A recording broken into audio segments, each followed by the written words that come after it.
Chers amis, eh bien, bonsoir. Toujours bien aussi d'échanger comme ça, c'est édifiant pour nous. Bonsoir à tous, chers amis, vous qui nous écoutez sur les plateformes podcast ou sur YouTube, soyez les bienvenus dans cette émission. On s'y retrouve. Oui, cher père, Il veut faire intelligent. Oh, tu as voulu faire un effet d'intelligence magnifique. Ça te va bien. Bon, garde-les, parce qu'il va falloir sur cette émission, les amis. On est sur une émission un peu particulière. Il y a quelques temps de cela, vous avez vu qu'il y a eu une discussion. J'avais cité la proposition de Madame Rousseau pour la répartition des tâches ménagères. Puis on a bien compris que Samuel, cher père, a besoin de progresser. D'ailleurs, tu en avais plus d'assiettes depuis ou pas ? D'accord, donc il n'y était pas. Maintenant, au top de ce que je pouvais faire. Oh, c'est beau.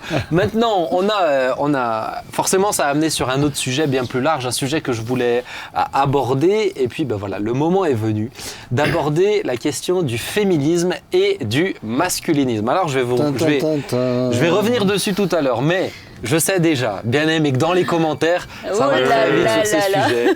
Je sais comment ça marche.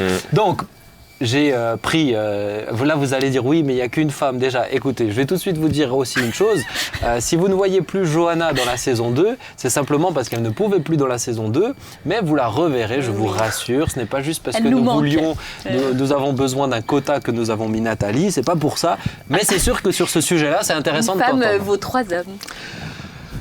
Il n'y a qu'une femme pour dire ça, mais bon, on va commencer. Alors déjà, le sujet est lancé. Avant de s'énerver, Laurent, comment tu vas ? Très bien.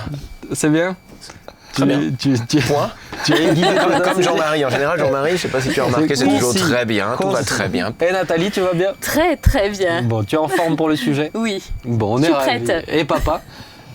Très heureux d'être avec vous. Eh bien, écoute, c'est réciproque.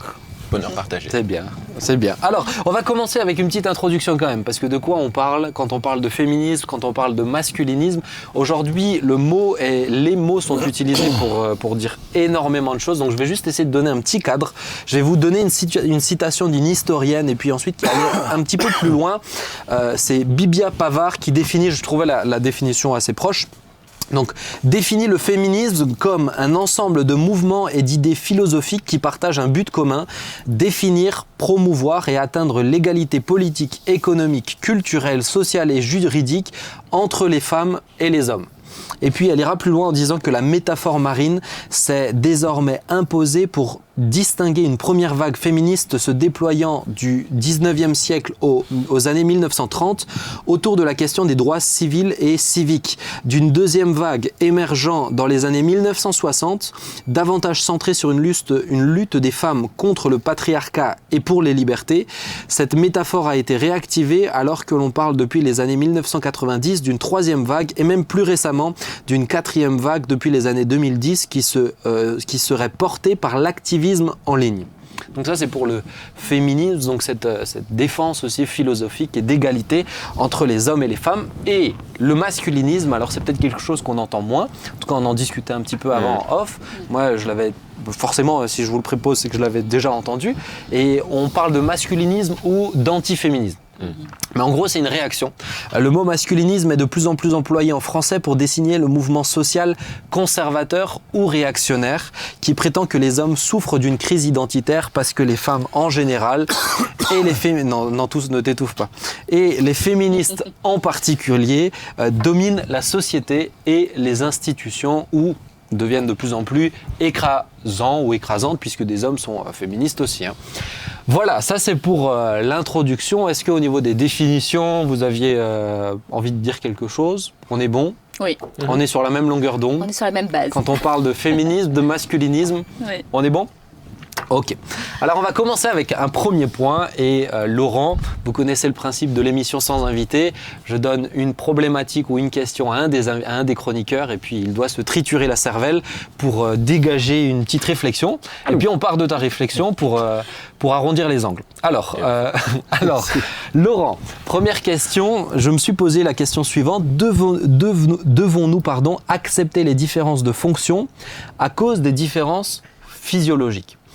Juste avant que tu parles, je me disais quelque chose d'important pour tous nos amis internautes. et peut-être pour vous aussi, si vous terminez l'émission sur un sentiment d'inachevé, c'est normal parce qu'un sujet comme ça, on n'ira jamais jusqu'au bout et on n'évoquera jamais tout. Donc l'idée, c'est de dégager un petit peu des réflexions et de s'exhorter entre frères et sœurs avec le Seigneur. Amen. Surtout qu'on n'est pas des experts. Et on n'est pas des Ça, c'est experts. important de le T'es une femme, Oui. je suis un homme, Oui. on a de quoi dire. Donc je pense Voilà, que c'est ça. Oui, je pense que la aussi bien. majorité des personnes ne sont pas expertes. c'est ça. Et parfois, il y a la dictature des experts. Voilà. Et puis sur des sujets comme ça, t'es une femme, je suis un homme, c'est très bien. On a des choses à dire. Voilà. Alors, Laurent, est-ce que c'est normal de faire des différences de Ça fonction à cause des différences physiologiques? Déjà, y a-t-il des différences physiologiques entre un homme et une femme? Ouais, je suis parti de là en me Tiens, je disant connaissais que... ta réflexion philosophique. Voilà. de Je suis prof de déjà philo. parti des différences physiologiques et puis j'ai pu lire ici et là qu'elles sont bel et bien scientifiquement avérées. Il y a ce qui nous paraît à nous évident sans doute, mais voilà, on peut s'appuyer faut sur les mentionner. sciences. Ouais. Ouais. Donc il y a des différences évidemment d'ordre morphologique, d'ordre anatomique. J'ai rencontré à diverses reprises le terme d'anthropométrique. C'est-à-dire la mesure des performances, la mesure en termes de musculature, etc. Donc il y a des différences physiologiques avérées, il y a des différences d'ordre hormonal. Et ces différences, ça je voulais simplement tout de même le préciser, elles varient d'un homme à un homme et d'une femme à une femme. Il y a des différences interindividuelles qui sont Ah oui. relativement importantes. Tous les hommes ne portent pas 500 kilos comme Voilà. moi en développé couché. Exact. Comme toi, On est d'accord. voilà, exactement. On est d'accord, je Par exemple, c'est mon cas. C'est-à-dire, je ne porte pas 500 kilos en développé couché, contrairement à toi. Voilà. Donc, Lui, mais... c'était dans un rêve. Hein. Faut Ah, pardon. Non, moi, c'est dans la Beaucoup réalité. l'imaginaire, tu sais. D'accord. Quoi qu'il en soit, donc il y a des différences physiologiques avérées et la question que tu m'as posée, enfin je l'ai très légèrement reformulée, je ne sais pas si elle est fidèle à la question que tu m'as posée, mais c'était est-ce que ces différences physiologiques, elles justifient des différences de fonction? Oui. Donc évidemment, le deuxième terme sur lequel je me suis concentré, c'est le mot fonction. Et je sais pas, dans mon esprit, j'ai associé fonction à métier. Je pense que c'est une association relativement intuitive. Et donc, la question est de savoir si, finalement, ces différences physiologiques, elles justifieraient qu'il y ait des métiers d'hommes et des métiers de femmes. Bon, voilà, c'est une question ouverte. Ce que je sais, c'est que certains ont pu dire qu'en raison de, je sais pas moi, de la pénibilité d'un métier ou de son caractère dangereux, que ces métiers étaient des métiers d'hommes, et au contraire que certains métiers peuvent être considérés comme des métiers de femmes. Est-ce que c'est lié aux différences physiologiques? Je ne sais pas, mais je sais qu'à la maison on en parlait et on s'est posé la question, on a parlé du métier de sage-femme. Alors bon, déjà l'intitulé du métier n'a pas changé. Mais il y a des hommes qui deviennent. C'est vrai. Et c'est vrai qu'on s'est posé la question, est-ce que c'est un métier de femme? Alors je sais que j'ai lu un rapport de l'INSEE qui parle de métiers masculinisés et de métiers féminisés, mais pas forcément de métiers d'hommes et de métiers de femmes. Ce qui est sûr, c'est qu'aujourd'hui, l'idée selon laquelle des différences physiologiques justifieraient la distinction entre des métiers d'hommes et des métiers de femmes, ça j'ai l'impression que ça tient plus. Et que s'il y a des prérequis, par exemple une taille, je sais qu'il me semble que dans le corps des sapeurs-pompiers, à une époque il y avait une taille minimale, il fallait faire 1m60 avec je sais pas, une variation de plus ou moins 3 cm, et il me semble que dans les années 2010 en fait, même ce prérequis-là, ils l'ont fait sauter. D'accord. Parce que c'était une femme qui se plaignait de ne pas pouvoir prétendre intégrer le corps des sapeurs-pompiers parce qu'elle faisait moins d'1m57 ou quelque chose comme ça. Mhm. Voilà.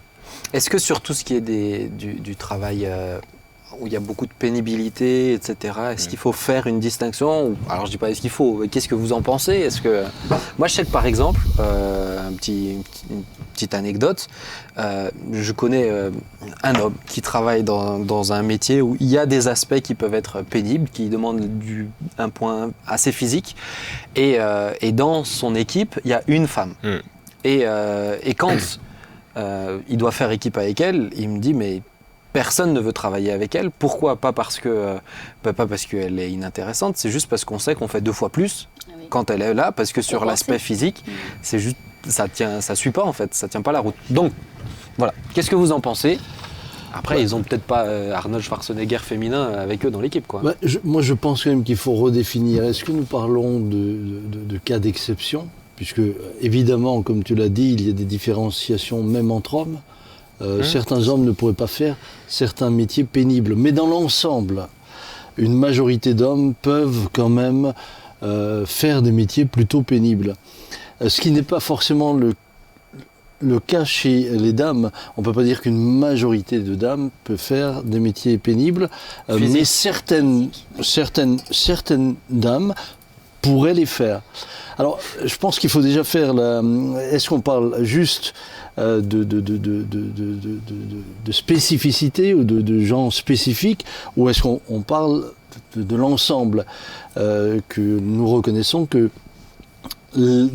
dans le milieu des dames, la majorité n'est quand même pas appelée à faire un métier physique. Qu'il y ait quelques-unes d'entre elles qui pourraient y prétendre, et pourquoi pas le faire. Oui, mais ça ne veut pas dire que le métier est devenu un métier accessible au monde féminin. Qu'est-ce que tu en penses, Nathalie? Peut-être accessible, si. Voilà. Alors, j'ai discuté récemment avec... Juridiquement, oui, bien sûr, à cause des exceptions. Physiologiquement, tu dis? Physiologiquement, je voulais dire. J'ai discuté récemment avec un monsieur qui a donné 20 ans en tant que sous-marinier, donc dans la marine nationale, en fait. Et il a été confronté à un commandement féminin. Et c'est ce qu'il me disait, c'était intéressant parce que pour qu'elle aboutisse à ce niveau-là, on lui a demandé beaucoup plus qu'aux hommes.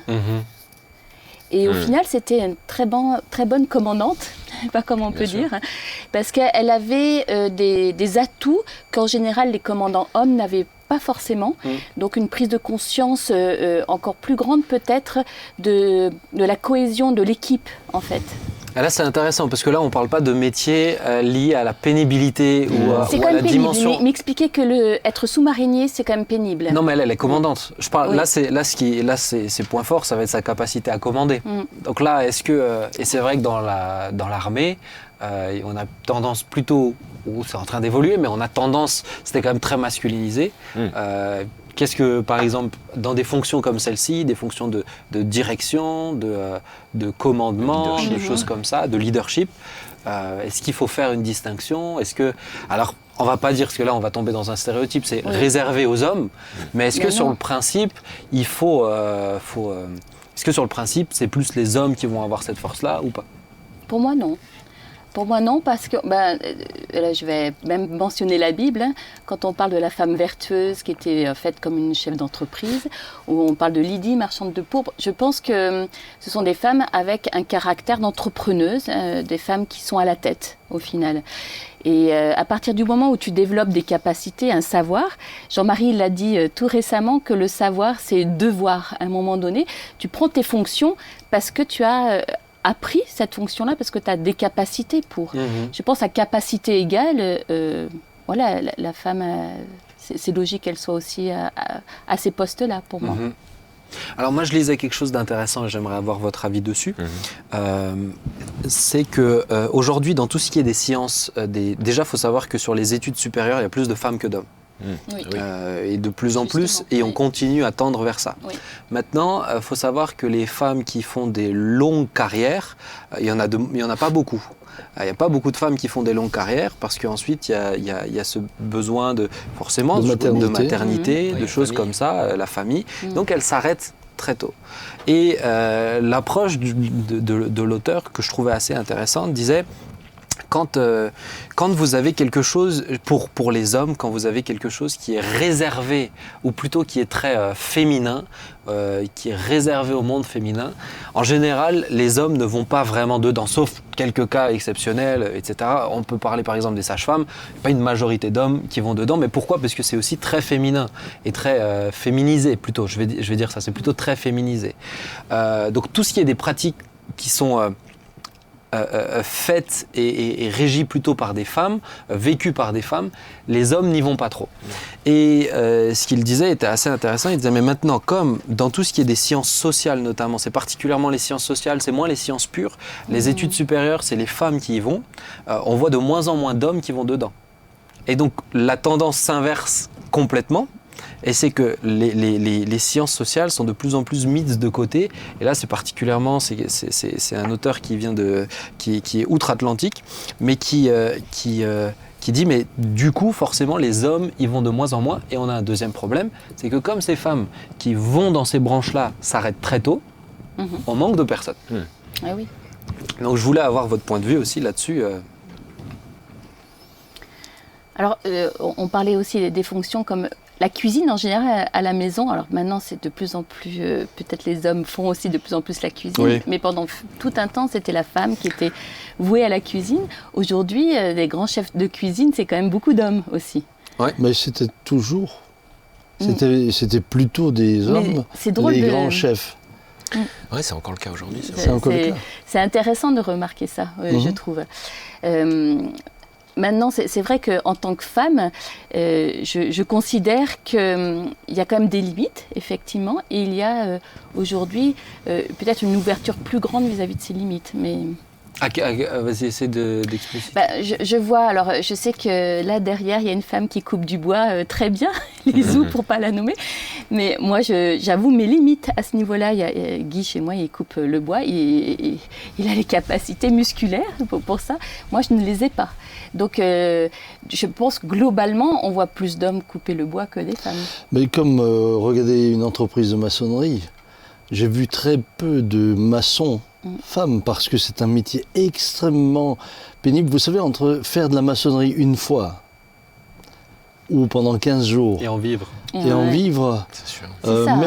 Même les hommes sont usés à la corde qui sont dans ces métiers-là. Et s'il n'y a pas cette masse musculaire, s'il n'y a pas cette force, ça peut être extrêmement destructif. Oui.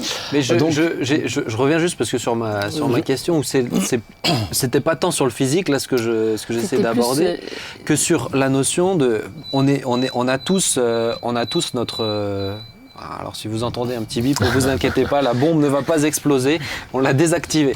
Mais on a tous ce cerveau, il y a des femmes extrêmement intelligentes. Bien sûr. Maintenant, il y a tout cet aspect aussi de la femme et de la féminité, du besoin de maternité, de des fois je dirais la force morale et là aussi, il faut peut-être le dire, les hommes se réalisent beaucoup par leur... c'est peut-être un problème, mais se réalisent beaucoup par...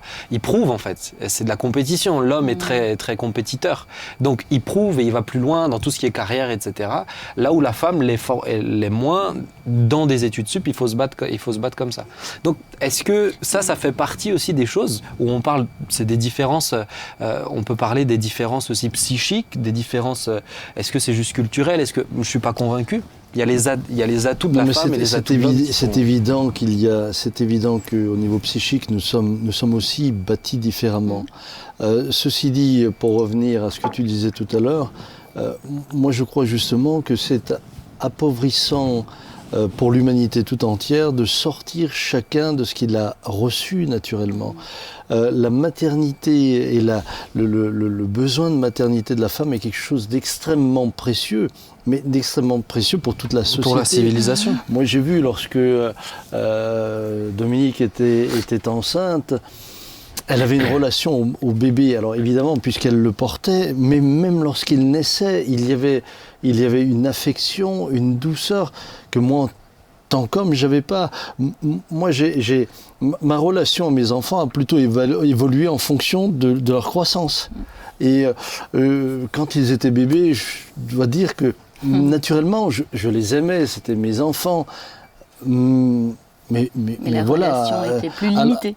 La relation était beaucoup plus... J'avais pas besoin de prendre tout le temps le bébé, de lui donner le biberon. Moi j'ai très vite passé au biberon, calé sur un coussin. Moi, je l'ai senti, ça. mais ce que je veux dire par là, c'est que c'est une richesse. C'est une richesse. La différence est une richesse. Et ce serait priver l'humanité et la société de quelque chose d'extrêmement précieux qu'on ne peut pas fabriquer. La femme là, maintenant la différenciation de laquelle on parlait tout à l'heure, écoutez, c'est très simple. Vous voulez voir la différence? Mettez une équipe de footballeurs professionnels masculines contre une équipe de footballeuses professionnelles féminines, vous allez voir la différence. Là, c'est sûr.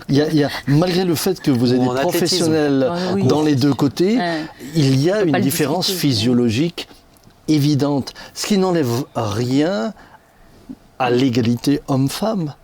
Et qu'est-ce que mais il y a des constitutions différentes. Vas-y Nathalie. Oui, pour reprendre aussi le cas de figure de ces femmes qui sont vraiment douées dans le social et qui finalement après arrêtent leur métier et puis on est en manque de personnes. Là, par contre, la solution pour moi serait effectivement de pouvoir redonner aux femmes, peut-être au bout d'un certain temps, la capacité de retravailler aussi, à reprendre peut-être des postes, parce que souvent, reprendre après une maternité répétée, après quelques années, c'est plus difficile pour une femme de retrouver le monde du travail. Et ça serait peut-être une des solutions. Mais c'est là où, pour moi, c'est là toute la complexité. Déjà, il faut qu'elle le veuille. Il y en a beaucoup qui veulent reprendre souvent. Ouais, mais après un certain temps. Moi, j'en connais beaucoup qui veulent reprendre, mais après vraiment avoir passé le cap de les enfants qui sont plus dans les couches, les enfants qui sont plus. Donc ils sont à l'école. Il y a tout ça. Et après, les ados, et après, il y a aussi le fait que le monde y bouge. Pendant que et que le métier évolue. Regarde, je peux reprendre l'exemple de maman qui faisait un métier. Mais aujourd'hui, si elle voulait le reprendre, il n'existe plus ce métier. Oui, là, il y a beaucoup d'années qui sont passées. Bien sûr, mais ce que je veux dire, c'est que même entre-temps, son métier a changé, son métier a cheminé. Et elle a réappris un autre métier. Ouais, c'est ça. En fait, c'est ça. On a la capacité de réapprendre, on a la capacité de se faire former à nouveau. Et je crois vraiment dans les capacités des femmes. Mais quand on parle dans les études sup, on parle de plus 5, plus 7, des fois plus 10 pour les doctorantes, où c'est des métiers du coup qui sont c'est des métiers carrières. C'est pas des métiers où c'est ma perception de ces métiers longs, c'est pas des métiers qu'on réapprend en une formation de 6 mois. Peut-être qu'il faut envisager la carrière autrement, en fait, tout simplement. Ou alors revaloriser à sa juste valeur ce que c'est qu'être maman. C'est ça. Moi, j'aimerais dire que la maman, elle forme les futurs citoyens. C'est vrai. Et l'éducation nationale va donner à tous ceux qui forment intellectuellement les enfants des moyens, mais les mamans jouent un rôle extrêmement précieux. Et je trouve que justement, là, on a dévalorisé également le rôle des mamans. C'est vrai. Par de grandes différences. Si on les soutenait financièrement, si on leur montrait que ce qu'elles font, c'est de la valeur ajoutée. C'est de la valeur ajoutée. Je suis convaincu que bien des femmes seraient heureuses de pouvoir rester à la maison. Puis ensuite, il y a un deuxième problème, c'est que aujourd'hui, vous avez des mamans qui voudraient rester à la maison, elles ne peuvent pas. Oui. Elles ne peuvent pas, et le loyer, le revenu du mari ne suffit pas, etc. Ou mère célibataire. Ou maman célibataire, etc. Et elles ne peuvent pas. Donc on a là des femmes aussi en souffrance. Vous savez, on parle, je vois souvent, j'entends souvent le discours, oui, mais nous voulons travailler pour avoir notre indépendance. Mais ça, c'est certain. Mais vous en avez qui aspiraient à pouvoir être maman. Elles le voudraient, elles le souhaiteraient de tout leur cœur. Moi, je connais mais on ne leur permet pas. Je connais une jeune femme qui est en 4e année de médecine. Son rêve, c'est de fonder une famille. Et dès qu'elle est mariée et qu'elle a ses enfants, elle m'a dit, moi, je rêve pas du tout d'être médecin jusqu'à la fin de mes jours. Je rêve c'est son rêve. Elle t'en parle, elle a des étoiles qui brillent dans les yeux, etc. Et moi, je pense personnellement qu'il y a des femmes qui ne veulent pas être mères. Mais encore une fois, c'est certain. Oui, je pense que moi, ce qui m'embête, c'est que des fois, on essaye de chercher une forme d'égalité. Là où on a fait un sujet une fois sur l'égalité et l'équité, la différence qui est fondamentale. Je ne suis pas tout le temps pour l'égalité. L'équité, ce n'est pas la même chose. Mais pour des exceptions. Peut-être j'aimerais savoir votre point de vue. Ensuite, on va bifurquer sur le deuxième point que j'ai demandé à Nathalie d'aborder. Mais qu'est-ce que vous pensez de cette notion de quota ?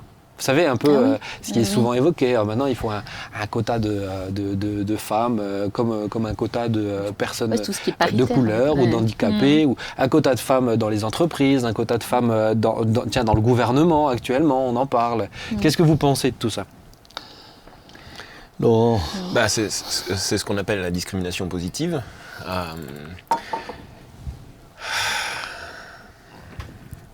En soi, c'est l'idée, c'est de permettre à des gens qui sont un petit peu en retard, on va dire, de pouvoir rattraper ce retard. Donc on peut penser au monde des handicapés et le fait que dans une entreprise de plus de, je ne sais pas, moi je connais pas les chiffres exacts, mais disons de plus de 100 salariés, en effet l'entreprise se doit d'avoir un certain nombre de travailleurs handicapés. Donc en soi la discrimination positive, elle me paraît que dans certaines universités aux États-Unis, censées former l'élite de demain, on se dise qu'à un moment donné, c'est peut-être pas inintéressant que cette élite soit représentative de la société et que ce soit pas une élite masculine blanche. Je trouve pas que l'idée soit complètement ridicule. Mais du coup, on n'est plus sur les performances de la personne. On n'est plus sur ce qu'elle produit, on est juste sur c'est sûr que la discrimination positive, elle va forcément faire hurler tous ceux qui... Ça veut dire que de principe, tu pars du principe alors, pour moi, c'est comme ça que je le vois, tu pars du principe que les hommes blancs aux États-Unis, je cite ton exemple, sont forcément supérieurs et donc il faut donner un coup de pouce aux autres. C'est-à-dire que moi je trouve que c'est presque insultant honnêtement oui. pour les gens, ça veut dire que les femmes peuvent pas être... Et au contraire, il y a des femmes qui sont tellement plus intelligentes que beaucoup d'hommes et il faut leur filer un coup de pouce. Mais peut-être que justement, il ne faut pas voir les choses comme ça, parce que si on en est arrivé à ça, c'est parce qu'on a... réalité. Voilà, c'est une réalité, on a pris l'habitude de fonctionner comme ça et on ne s'est pas remis en question. La discrimination positive a permis finalement de permettre à la même capacité égale, de pouvoir ouvrir la porte à des différences. Et ça, je trouve que c'est plutôt bien. Maintenant, c'est comme tout. Il ne faut pas en faire, j'allais dire, une fixation et à tout prix. Parce que moi, je me rappelle quand pour l'Europe, on m'avait proposé de rentrer en politique parce qu'il manquait des femmes. Donc il fallait trouver une femme et c'était donc tout à l'époque de la Manif pour tous, tout ça. Donc en fait, on se rend bien compte qu'il y a tellement une obligation, ils sont tellement confrontés à des difficultés de recrutement parfois que ça ne fait pas avancer grand-chose au final. Ouais, et encore une fois, des fois, s'il manque des femmes, c'est peut-être parce qu'il n'y a pas de femmes qui veulent. Mais c'est ça. Donc c'est dommage de discriminer pour le coup négativement des hommes qui voudraient, là où des femmes ne voudraient pas. Moi je trouve que ce serait dommage qu'on impose à la maternité à Mulhouse 50% d'hommes en tant que sage-femme. Ça serait ridicule. Ils ne trouveront pas en plus. Non mais ce serait ridicule, ça n'a pas de sens. Ce que je veux dire par là, c'est que on est dans une idéologie, dans laquelle on sort l'homme et la femme de sa fonction. Et je crois que ce qu'il nous faut, c'est laisser à nouveau l'homme et la femme dans leur fonction, avec cette ouverture.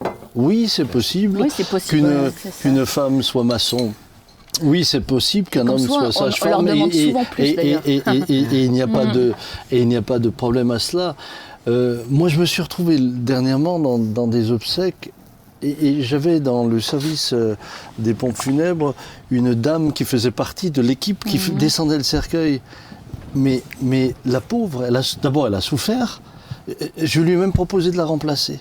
Oui. Parce qu'elle était déséquilibrée et on sentait qu'elle n'avait pas la force qu'il fallait. Donc on met parfois les gens dans des situations difficiles, mais les trois collègues avec étaient aussi en situation difficile. Oui, parce que tout d'un coup, ils se sont retrouvés avec un cercueil déséquilibré. Vous avez la famille qui est là. Vous savez, ce sont les moments où il ne faut surtout pas se rater à ce niveau-là, puisque quand on voit le moindre petit détail. Parce que quand on voit le défunt qui est déséquilibré, que ça part un peu et qu'on se rend compte, et c'est parce que c'est la jeune dame qui n'arrive pas à tenir parce qu'il est trop lourd. C'est ridicule, c'est dommage. C'est dommage. Donc, moi, je suis tout à fait pour dire, ben oui, on est l'ouverture, oui, mais quand ça a du sens. Mais ça ne remet pas en question ni la valeur de la femme, ni l'équité. Tout à fait. Et c'est pour ça que les questions de quotas me semblent parfois devenir une... Ça permet de changer les mentalités, peut-être, mais il ne faut pas que ça soit une règle... Mais vous savez que ça met des entreprises en difficulté. on met parfois tout un ensemble en difficulté à cause d'une idéologie. Moi, parce que changer la mentalité, c'est peut-être même à ce niveau-là, ça m'embête en fait. Parce que pour moi, la mentalité aujourd'hui, ou plutôt dans un aspect, je ne veux pas être réducteur, parce que quand on parle de féminisme, c'est extrêmement large. Oui. Et pour moi, il y a du bon et il y a aussi vraiment du mauvais.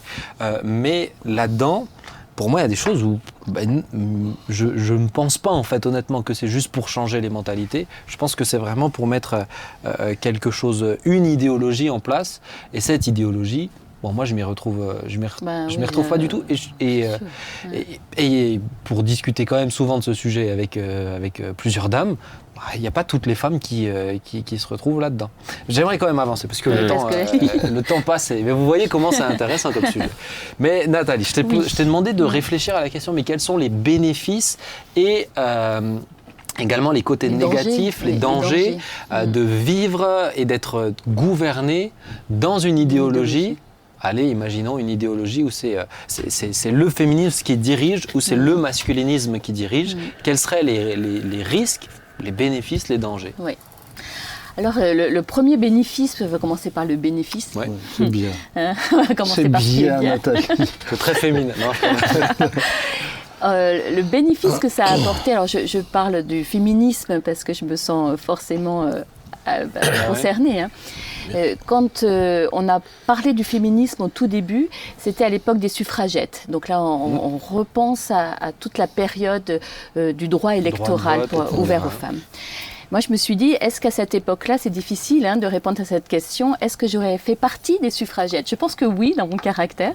Je suis une femme engagée et convaincue, donc je pense que oui, parce que là, je trouve que le féminisme a apporté une égalité de voix à des femmes qui sont en droit de penser. Elles ont le droit de choisir aussi. Ouais, et je trouve que là, ce mouvement, dans ce cas-là, a été tout à fait justifié. On parle aussi du droit à l'éducation. À l'époque, les femmes n'avaient pas le droit à l'éducation. Dans le 19e siècle, là aussi, l'éducation... Le droit à son compte bancaire. À son compte bancaire. Qui a suivi juste après le droit de vote. Tout ça, je pense que je me serais affiliée facilement au mouvement. Ouais. Donc ça a apporté quand même... c'est une réponse. Le féminisme a été une réponse peut-être à une société exclusivement masculine, pensée masculine. Et ça a remis la femme, j'allais dire, aux côtés d'Adam, Ève aux côtés d'Adam, et pas en dessous, en fait, vraiment à côté. Et on se rend compte que les limites, les dangers, par contre, c'est que tout a été développé grâce à une colère légitime, à la base, mais on se rend compte que la colère, on s'en nourrit de cette colère. Et on sait très bien que la colère n'est pas bonne conseillère, qu'au fur et à mesure que l'idéologie s'est développée, il y a eu après, quand tu n'es pas comme moi, tu es contre moi. Ça, c'était vraiment une idéologie qui fait que les différences, elles ne sont plus perçues comme un atout, mais plutôt comme finalement une confrontation des forces. Et là, on ne peut plus vivre avec, finalement. On n'est plus dans le côté cohésion, on est dans contre moi, il y a toi, et on est en guerre perpétuelle. Et cette colère qui monte, qui n'est jamais résolue, fait que le militantisme féministe ou masculinisme, en fait, rend les personnes presque inécoutables.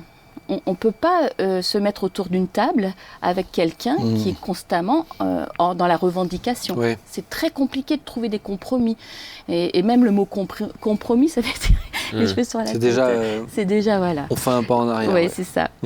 Et je me dis, mais le féminisme, en fait, n'a pas permis à la femme de s'épanouir dans sa féminité.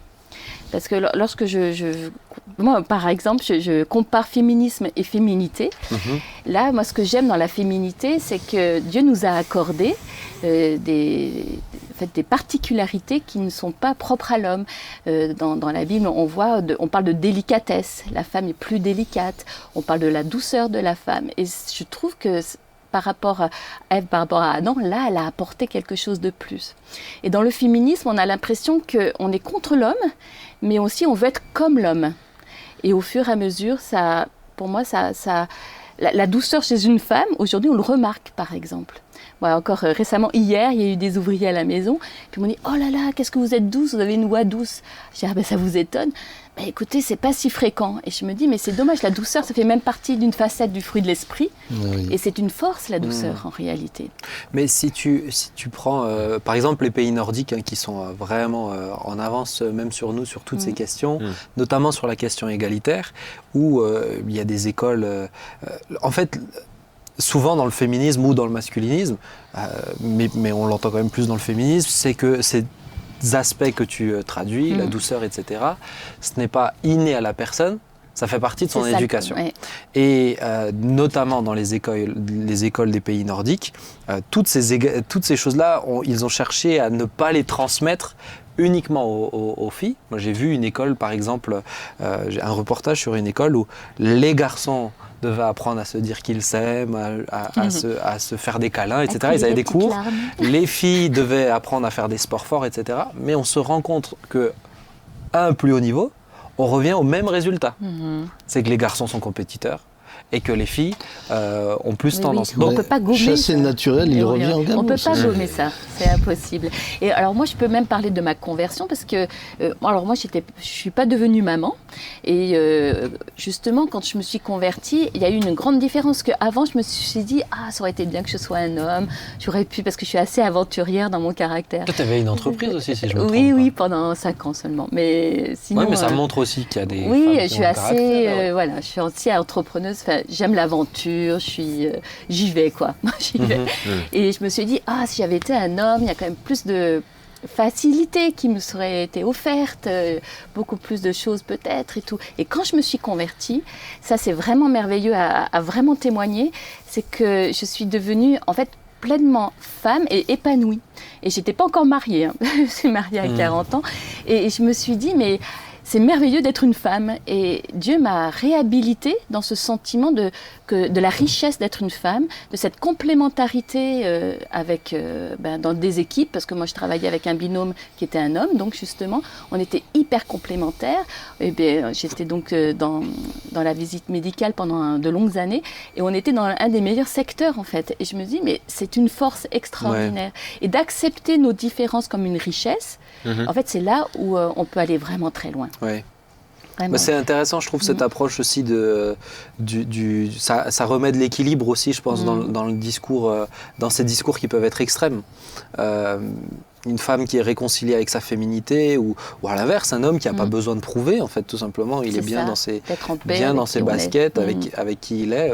Laurent, papa, qu'est-ce que vous aviez envie de... Est-ce que vous aviez envie de réagir? Je laisse Laurent... Non, mais Nathalie, c'était... Elle a fait une très bonne analyse. C'était un bel exposé. Vraiment... Non, on dirait que tu vas lui mettre une note.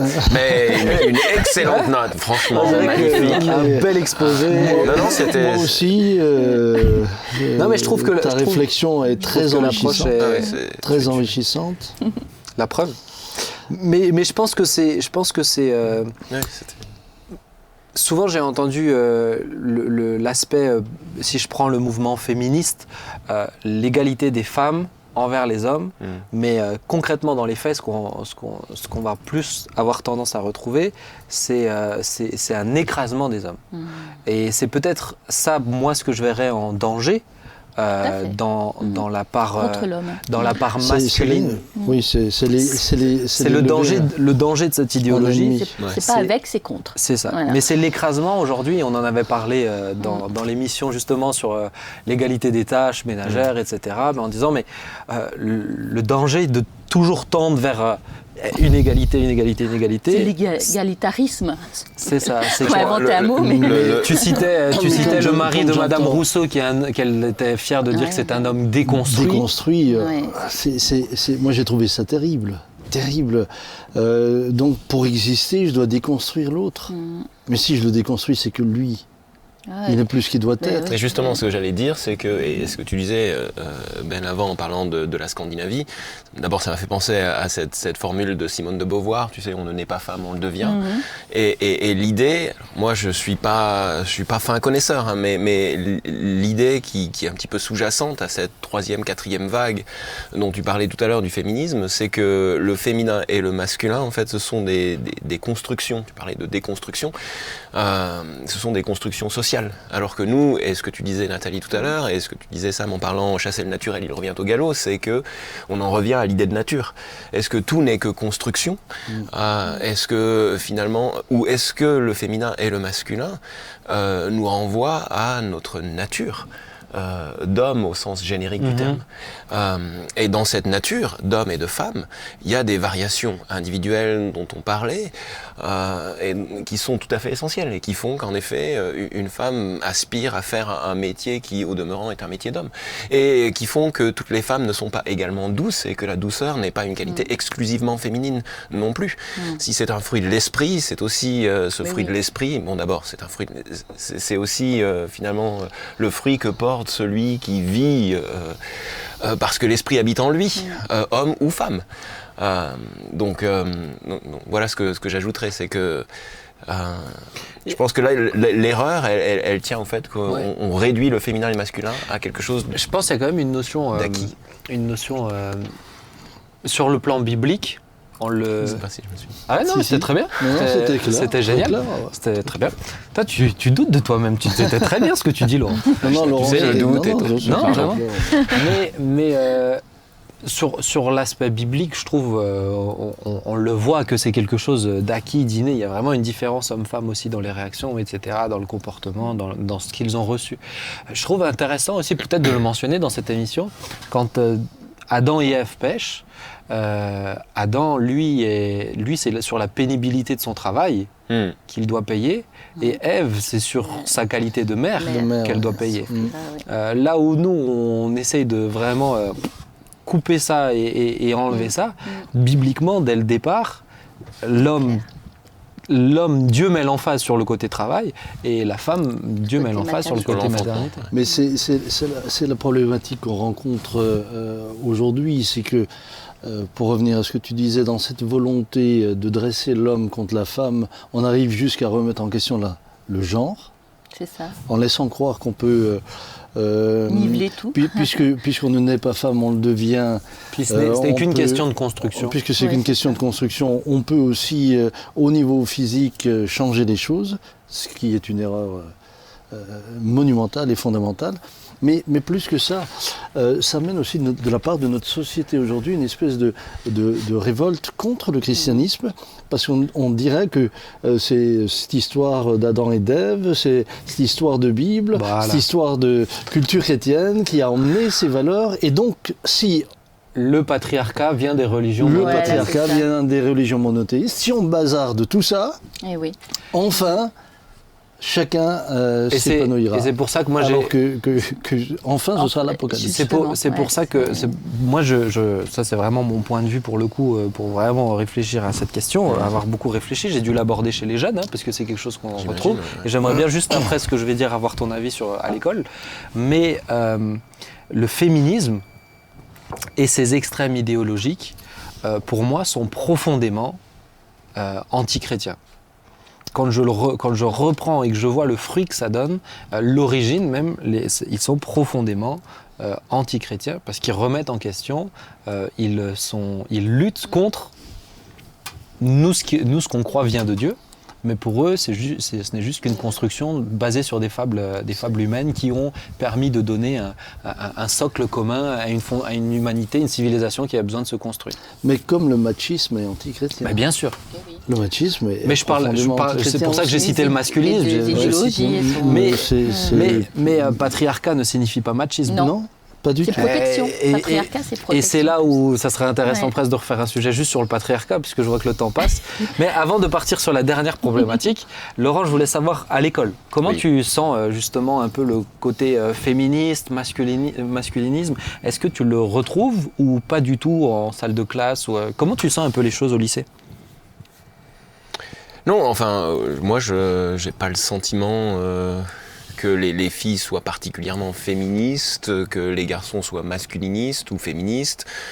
Ce qui est sûr par rapport à ce que tu disais tout à l'heure, c'est que en voie générale, dans des lycées généraux, oui, il y a aujourd'hui des classes qui sont à dominante féminine. C'est-à-dire qu'en fait, et là, cette année, depuis plusieurs années, souvent, les meilleurs élèves ce sont des filles. Bah ouais, c'est sûr. Voilà, ça c'est une réalité. Après, il faudrait aller voir, on pourrait se poser la question de savoir pourquoi. Non, moi j'ai pas le sentiment qu'il y ait un féminisme exacerbé au sein d'une classe, ou que les filles cherchent à faire valoir leurs qualités aux garçons. Je pense qu'elles existent et elles obtiennent des résultats qui leur permettent d'exister, et je crois qu'elles ont le respect des garçons.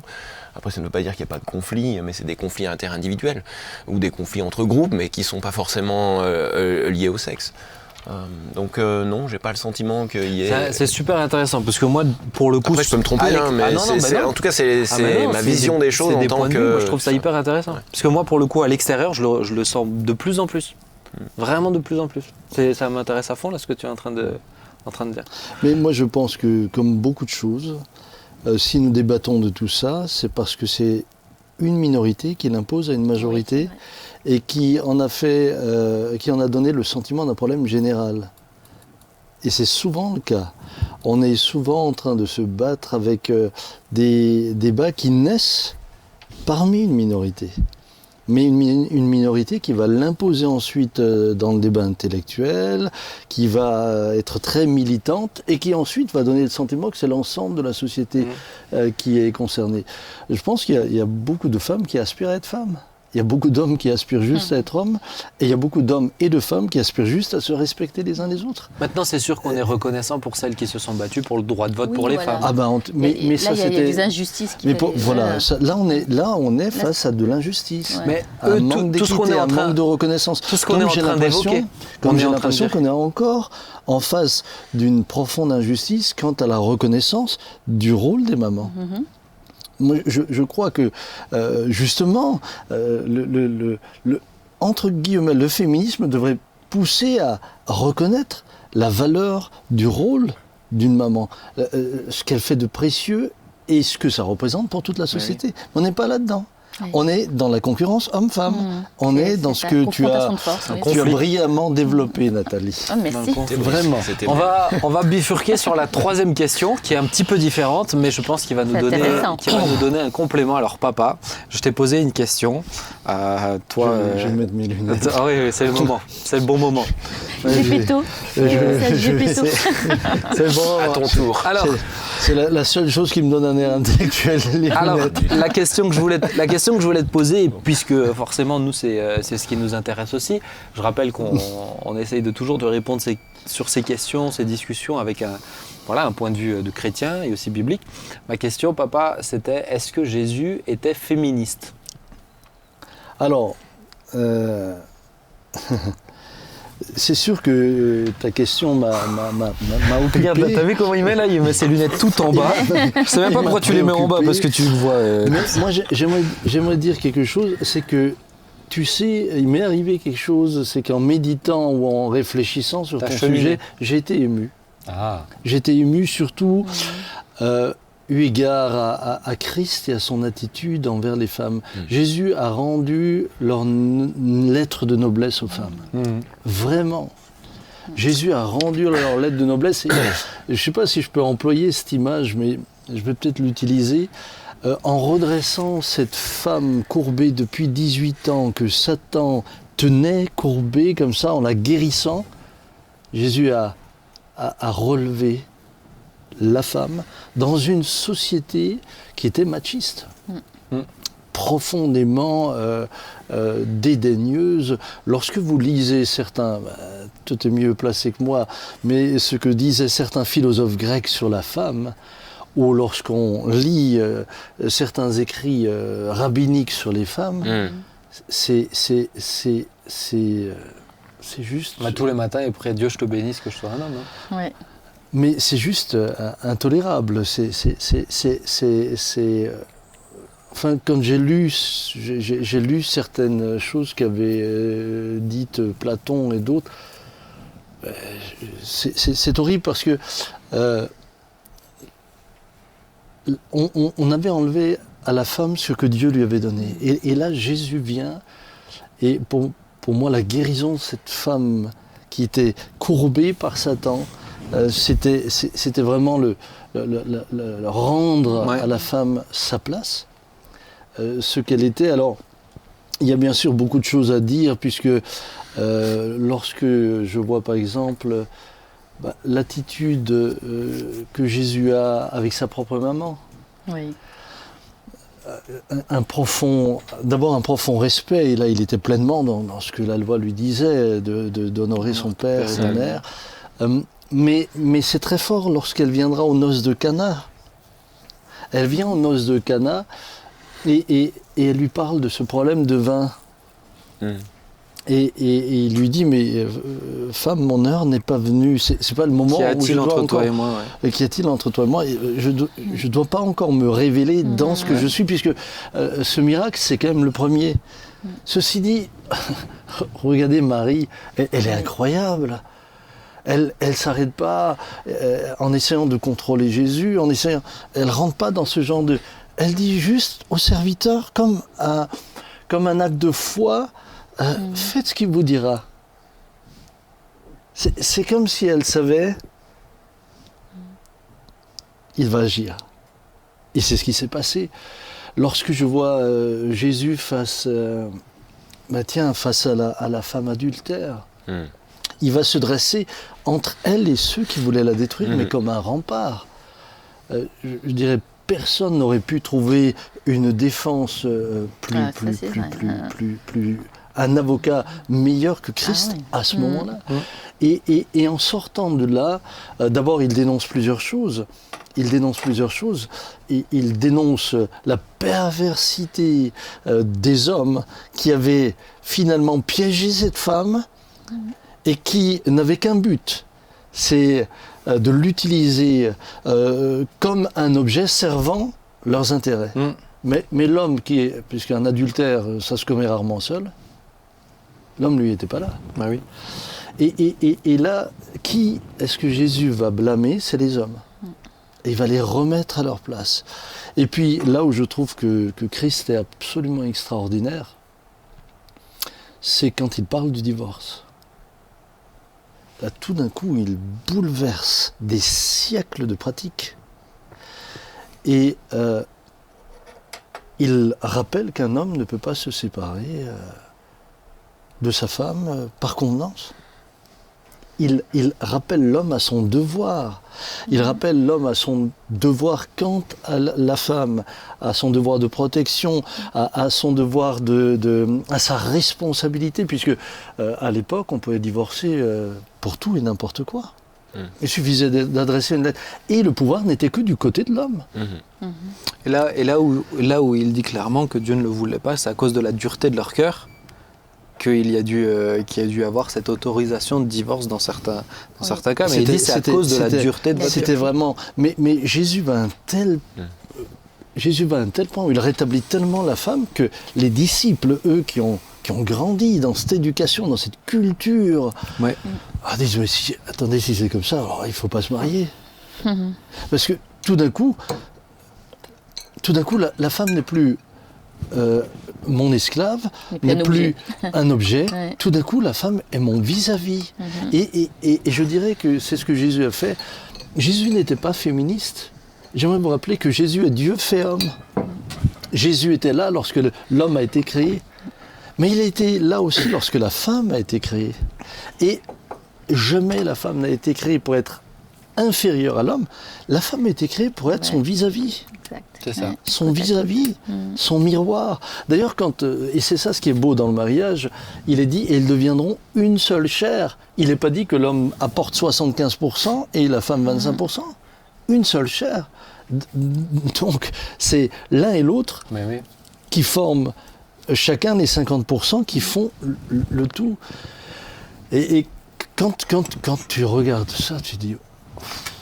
Waouh, mais c'est extraordinaire. Et puis ensuite, les femmes étaient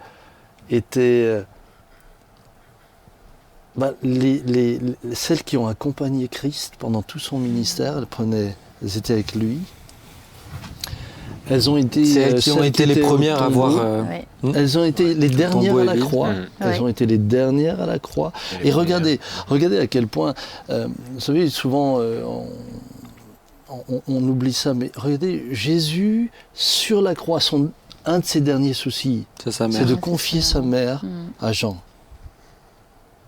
Cette femme avait pour lui une importance. Il la confie à Jean. Et puis ensuite, tout est accompli et il meurt. Et c'est ce Jésus merveilleux qui finalement permettra que les premières au tombeau et les premières à annoncer la résurrection. C'est encore une fois les femmes. Même, tu vois, la femme je trouve qu'un exemple frappant aussi, c'est la femme samaritaine. Il parle de questions théologiques. C'est-à-dire, il la considère. Il l'enseigne. Ouais. Il répond à une question. On pourrait se dire, mais attends, pour qui tu te prends? T'es déjà pas marié, t'as eu plein de maris. En plus, je suis seul avec toi et t'es une femme. Non, il prend le temps. Et en plus, t'es samaritaine. Non, il prend le temps. Moi, c'est ça qui est. Et les questions spirituelles étaient que entre hommes à l'époque. Ouais. C'est ça. Puisque évidemment, là aussi, on privait les femmes d'éducation à cause de leur statut de femme. Aujourd'hui, pour n'importe lequel d'entre nous, c'est impensable. C'est inacceptable. Moi, je me rebellerais contre une société qui interdirait à ce que mes filles aient le droit à l'instruction. C'est pas possible. Mais non seulement ça, mais on voit ensuite cette femme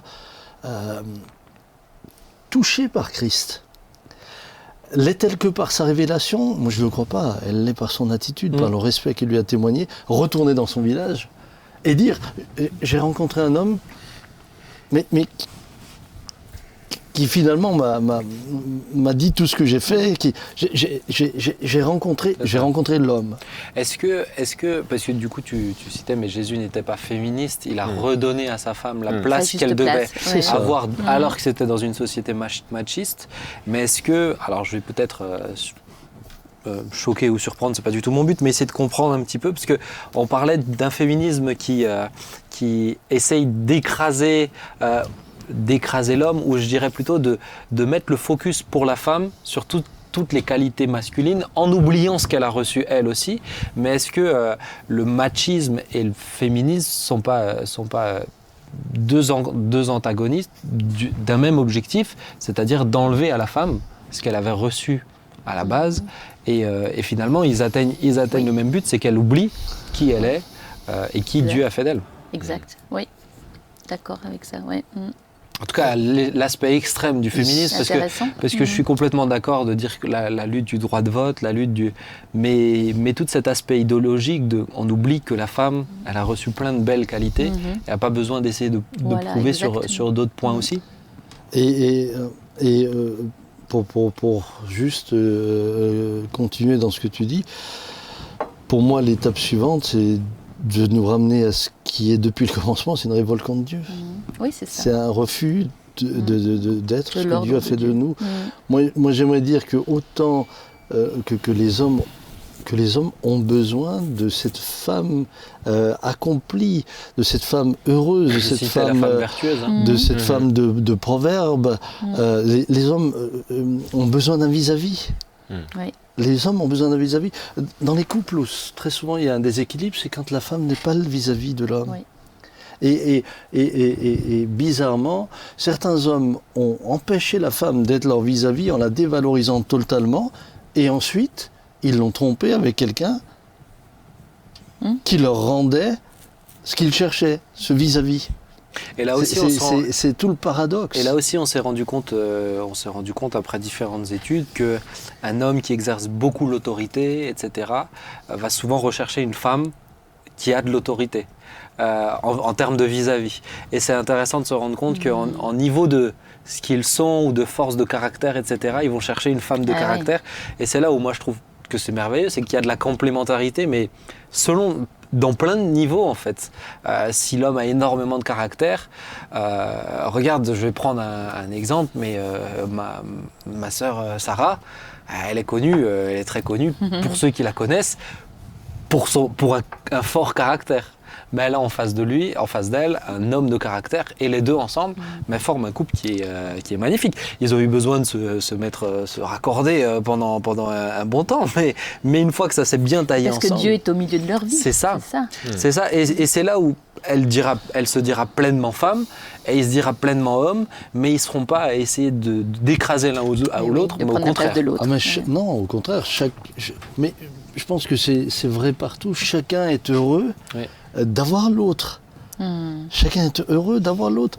Et c'est ça ce qui ensuite fait du mariage quelque chose de très beau. C'est le repos de l'âme. Hein. C'est vraiment un repos. Tu es heureux. Et j'aimerais quand même rappeler que c'est à partir du moment où Dieu fit l'homme et la femme qu'il dit et ce fut très bon.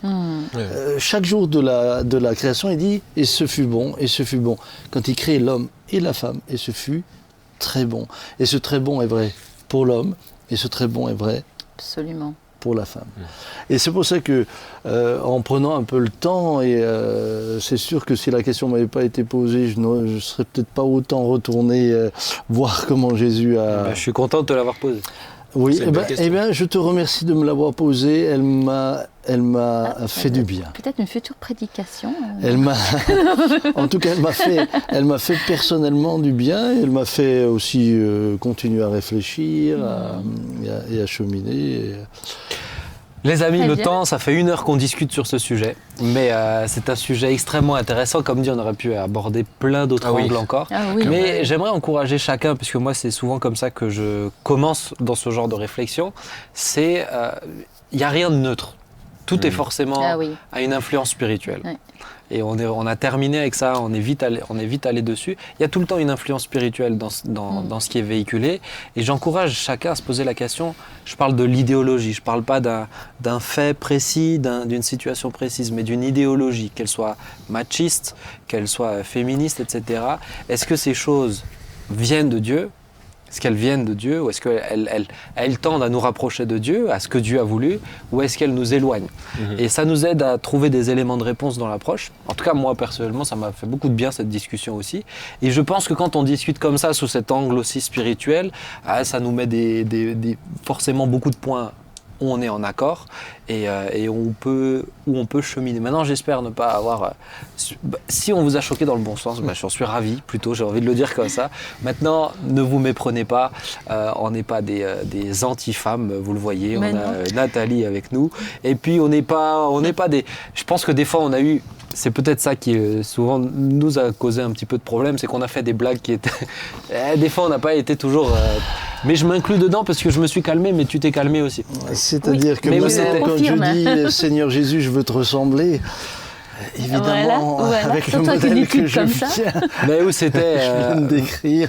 Mais c'est vrai, mais où des fois c'était pas pensé à mal, mais où forcément pour quelqu'un qui en souffre ou qui est, ou même qui est écrasé par son mari, il peut y avoir, ou qui a été blessé par des propos antérieurs à cela. Bien sûr, mais voilà. Maintenant, ce qui est chouette, c'est quand on a cette ouverture d'esprit qui nous permet justement de rire, mais de rire de tout. C'est ça. Et autant quand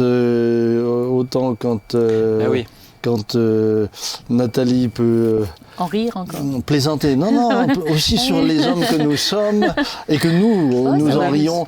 Je pense que pouvoir en rire réciproquement, ça montre qu'il y a encore une bonne santé. C'est ça. C'est quand on ne peut plus rire de rien.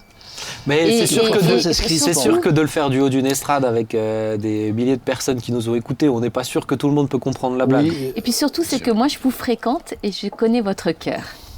Vous êtes des personnes bienveillantes, donc ça aussi, ça aide à prendre des choses du bon côté. C'est sûr.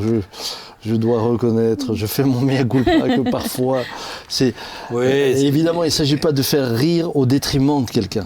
C'est ça le problème.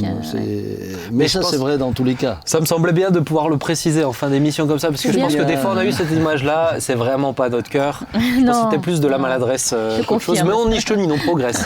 Oui. On est en train de faire le tri dans nos blagues. Maintenant, du coup, on en pense beaucoup plus qu'on le dit. Oui, mais du coup, on n'a plus de blagues. Non, ils sont encore très riches en blagues. Non.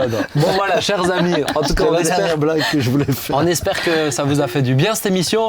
En tout cas, j'espère que ça vous a encouragé. Peut-être ça vous a fait réagir. N'hésitez pas, en tout cas, à partager. Voilà, vous avez un point de vue. C'est notre point de vue. En tout cas, vous avez eu différents éléments. Je vous laisse réfléchir dessus. Que Dieu vous bénisse richement. Et j'aimerais qu'on puisse prier quand même avant de terminer. Et Nathalie, je vais te demander de prier si tu le veux bien. Merci Ben, oui. Seigneur, tu vois, cette conversation que nous avons eue ce soir, et Je veux vraiment te confier dans le cœur des uns et des autres, mes sœurs, mes frères, qu'ils puissent trouver en toi le repos de l'âme. C'est vrai, Seigneur, j'ai parlé de ma conversion, comment tu m'as redonné cet épanouissement dans cette féminité que tu m'as donnée. Seigneur, je prie que les uns et les autres puissent vraiment être épanouis en toi. C'est toi, Seigneur, qui répare, c'est toi, Seigneur, qui guérit les blessures, c'est toi, mon Dieu, qui fait que en toi, on trouve toutes les solutions. Seigneur, je te remercie en tout cas pour ton Église, pour les hommes et les femmes qui la constituent, pour cette richesse que tu nous as accordée.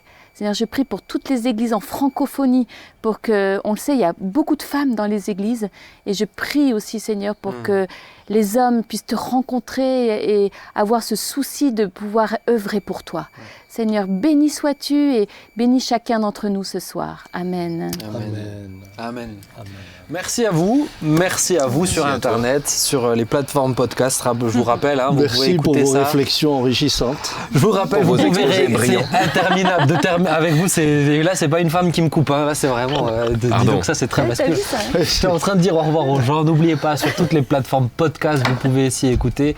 Et ça peut faire du bien aussi de le réécouter comme ça. Que Dieu vous bénisse. Rendez-vous vendredi prochain pour une prochaine émission. À très bientôt.